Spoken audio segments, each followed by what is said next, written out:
May isa akong epal na customer. Ayan. Bakit ko daw sinisingil pa yung piso para piso lang daw? O, ito. Sana makita mo yung video ko para malaman mo. Ang isang onion rings, alam niyo ba kung magkano?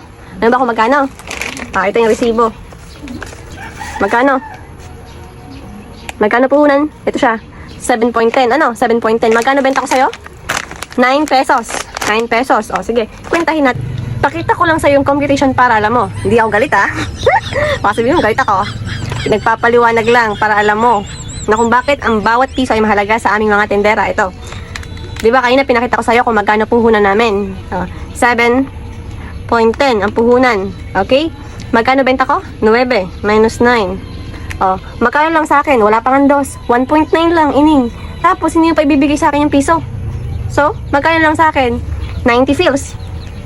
Pag nabuong pa, kinain ng daga, yung pagod ko pa, yung pag-display ko pa, yung paglagay-lagay ko pa ng mga garni-garni. So, wala na.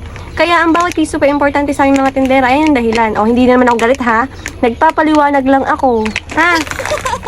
Ayan, bawat piso ay mahalaga sa aming mga tindera dahil ang aming patong ay papiso-piso lang o pa dos-dos lang. O hindi pa nga umaabot ng dos kung magpatong ako